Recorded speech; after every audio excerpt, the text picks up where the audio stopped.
Greetings and welcome to the Global Unites podcast. My name is Prashant Divisar, and this show is all about the world we share. We hope that you would find these shows insightful, inspiring, and informative, especially as we try to break away from the algorithms that just give us one perspective, or the fact that more and more people are getting comfortable in echo chambers.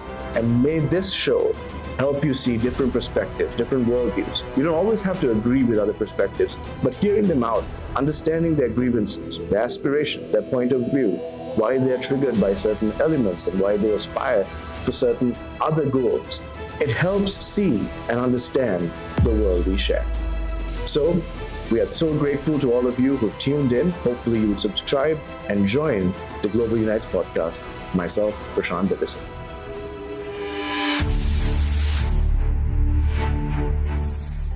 Greetings and welcome to yet another episode of The World We Share. My name is Prashant Divisar, and today I'm joined in the studios by my wife, Shruti Divisar, who's also the coordinator of the Global Unites School of Peacebuilding here in Sri Lanka.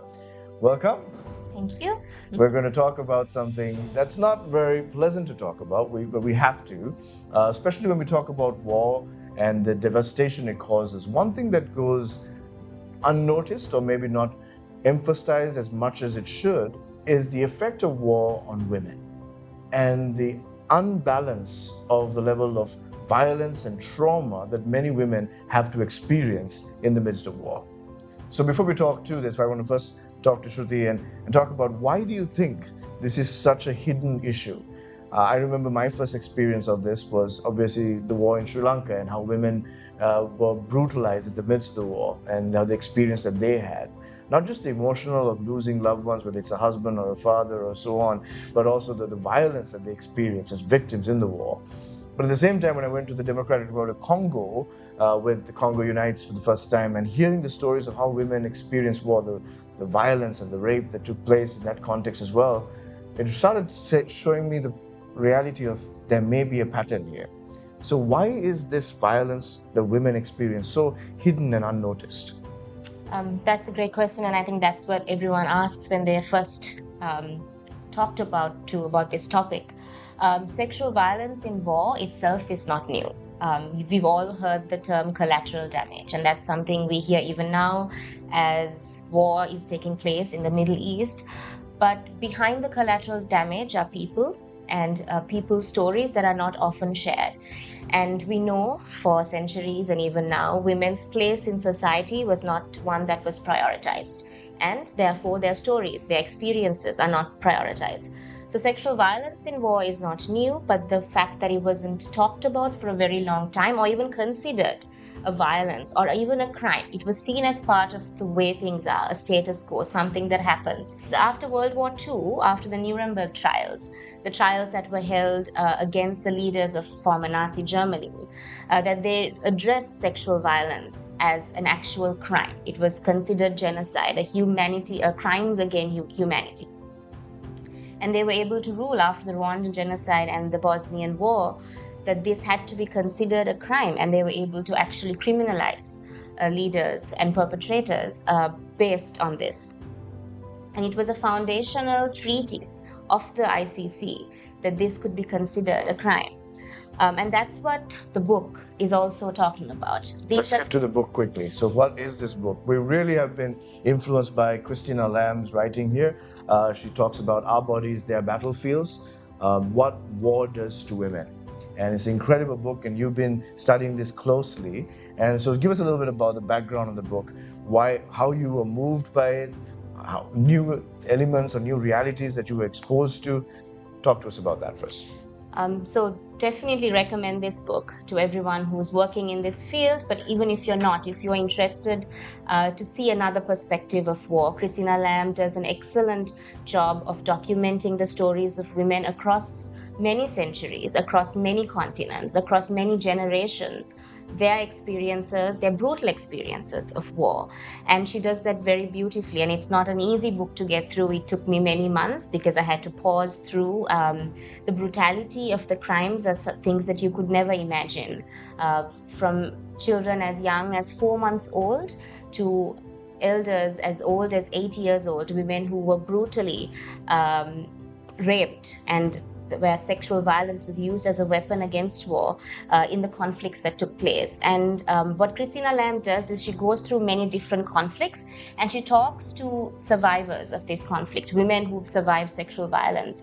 And through their stories, you understand how sexual violence is not just a random act, not just something that was happening because of a sudden urge or something that wasn't systematically planned. It was very strategic in many of these locations. Bosnia to Congo to in Serbia. It was very strategic. It was planned. It had different purposes in different places as well. And so I'd like to kind of highlight some of the conflicts that she talks about. And just as we get to it, this using rape as a weapon of war and how women are targeted. If it was just something that happened in one or two countries, you would be like, okay, that was an isolated incident. But now, especially with her writing with Christina Lamb and also many research around the world, this is seen in every violent conflict around the world. Even now in the Middle East, as the war increases, that reality is very possible. And we need to expose this and also say that this is not acceptable. Obviously, war in general is not acceptable, but the level of brutality that has been hidden cannot continue to remain the same. Amal Clooney, a world-famous human rights lawyer, writes about this book. It's a wake-up call to the magnitude and the horrors of rape in war. The world's most neglected war crime, according to her. These women's stories will make you weep and then rage at the world's indifference. And that's what we really want to expose here, the world's indifference. Plus, some of normal society may not be even aware of the violence against women that's happening. But then those who are aware just seem to brush it off, like you said before. It's just collateral damage, just war. But there's something deeply wrong and we need to pursue justice. And also, I believe, Shruti, that this works as a strong deterrence against war as well, when you really understand the pain and the brutality. So let's look into the book and look into some of these realities that she's talking about. Yes, like Prashant mentioned, even as the violence ensues in the Middle East, you have to ask yourself how many of us are exposed to news articles or writings on what the women are going through. It's almost always after the fact, after many reports and articles have been written, after we've talked enough about how the leaders are reacting to it, or the violence of men, or the economic impact. Often the untold stories are the violence that happens behind closed doors, and often to women and to children as well.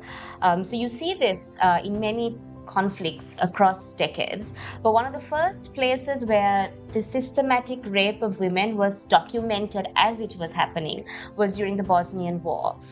Former Yugoslavia was tearing itself apart, and what's interesting is something that we've seen in our work. These were people, the Bosnian Serbs and the Muslims, who had lived together peacefully for centuries.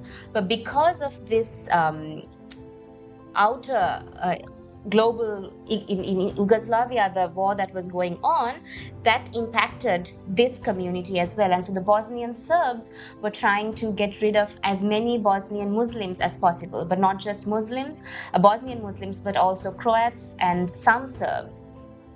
And the victims of sexual violence ranged from 6-year-olds to 70-year-olds. And it was getting a lot of attention at this time, which is also very problematic, because despite all the attention it was getting, there was no remedying for it. There was no immediate stop. And this was such a crucial part of this crime being seen as something that is a crime against humanity. So the Bosnian War was a very integral part of that decision making. So it took so many years since this kind of violence has taken place until the situation in Bosnia for people to realize that it is a major issue. But quickly want to go back to the current situation even in Iran. Like you said, we see the economic problems, we see the geopolitical problems, but we don't see what the women in this society are dealing with right now. The IRGC is notorious for the violence that they have used against women, using cultural laws or religious laws or whatever they want to call it, and going after women and the abuse of women, especially women who have been put into prison for violating these laws, the abuse that they go through. And not only that, the violence that the IRGC has caused upon Kurds and others in the surrounding areas when they have been worked. So that's taking place. And now if there's boots on the ground from Western forces and allied forces, the violence that could happen there. So always be cognizant of what is the reality for women and children. So we saw this in Serbia. What are some other context that she really talks about, Christina Lamb, through this book. Yes, so another place that she talks about in depth is the Rwandan genocide. We've all heard about it. There's movies about it. There's books about it. It's, I think, one of the conflicts that more people are aware about.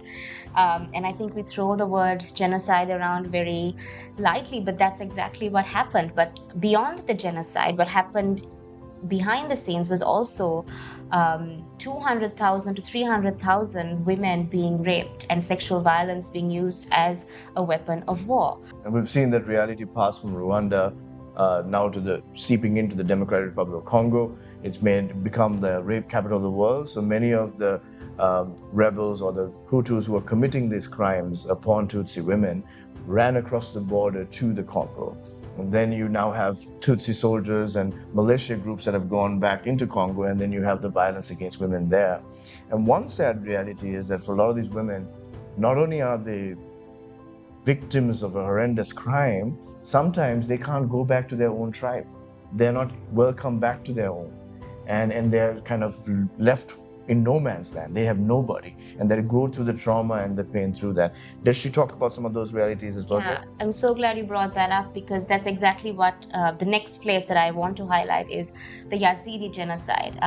Maybe not as talked about in a global platform, but those who are aware of these topics know what happened there. ISIS fighters intent on exterminating the Yazidi population, a small but strong population, and women and girls from the Yazidi population were sold from ISIS fighter to ISIS fighter for $2,000, $4,000, and some young girls as young as 12, 10-year-olds passed hands of 10, 14, 15 men, ISIS fighters. And this was a very strong example of sexual slavery. And they humiliated them, they sold them from man to man. And you see the stories of these young women. The book starts with their stories.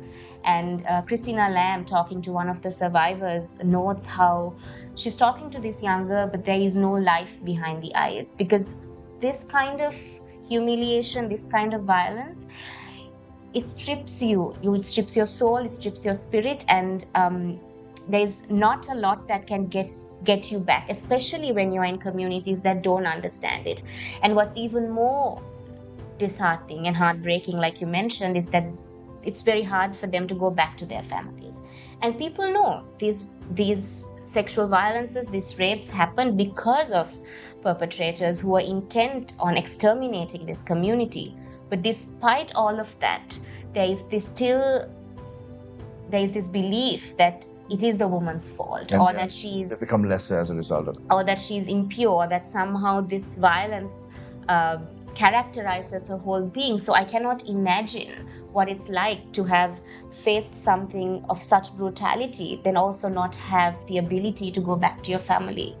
That kind of loss, that is not just a crime. It's not something that happens in a vacuum. It's there for their whole life. And I think, and as we know, as we talk about mental health and trauma, it's passed on from generations to generation.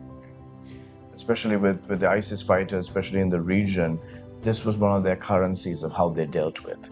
And they were actually able to recruit new fighters from around the world, offering them prizes, saying, if you do fight for us, we may not have a lot of wealth to give you, but we will give you gifts in women that we capture, and that will be your gift. And these women were abused day in and day out, whether they were Western women, whether they were women in their own community from a different minority, different religious group, they were violated over and over again. And that reality, we just moved on. The world moved on. We just thought, oh, that war is over.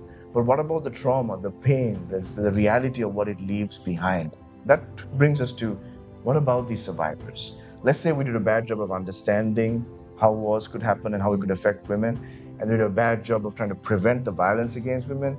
But now it seems like we as a global society are doing a very poor job in helping the survivors to overcome the trauma and to be kind of reintegrated into society in a way where they have a hopeful future.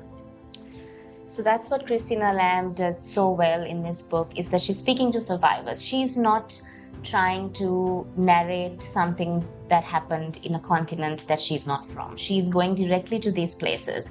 She's talking to them. and she's giving them an opportunity to share their story in its most raw, brutal form. And it's so important for us because you can't tell that these things did not happen, that thousands of women were not exploited and used as weapons of war, when there are first-hand testimonies that have been shared. And no woman wants to come in and talk about how their body was violated, or how to the extent it was, and to that detail, for no reason. And these stories really capture what happened to a mass population of women in those areas. And it also talks about the lifelong consequences of this, the stigma, the trauma, the rejection by communities. All of that is really brought out in the survivor stories that are shared here by Christina Lamb. And one of those young girls that she talks to is Nadia Murad. She's actually written an entire book about her as well. She was one of the more prominent Yazidi survivors who was in ISIS captivity. And she became known because she became an important global advocate. It's because survivors like her, and survivors who agreed to Christina Lamb's interview, survivors who agreed to share their testimonies in criminal tribunals, that we can even hear about these stories. So these advocates are taking one more step, putting themselves, re-traumatizing themselves to share their stories in the hope that someday they will prevent something like this happening again, and that we are now talking about these issues because someone had the courage to come out and talk about it. And Nadia is one of those girls. She underwent extreme torture and brutality, sexual rape under the ISIS fighters, and her testimony helped show how sexual violence was used systematically during the Yazidi genocide. They used it as a system to get rid of these people. And in 2018, she was awarded the Nobel Peace Prize for speaking out. You know, it's one thing to be a victim, but then not just to overcome it, but to speak out to the world and tell this is a problem, this is a crime, to a point that now it constitutes as genocide under human rights law. That courage, that ability to recount. Nobody wants to even think of a bad day they had or even reclaim, but to think of an entire season of your life of going through that brutality and expressing it with courage. Obviously, a Nobel Peace Prize well deserved. And then we have women like Godliev Mukasarasi, an older woman who was from Rwanda, from Taba, Rwanda.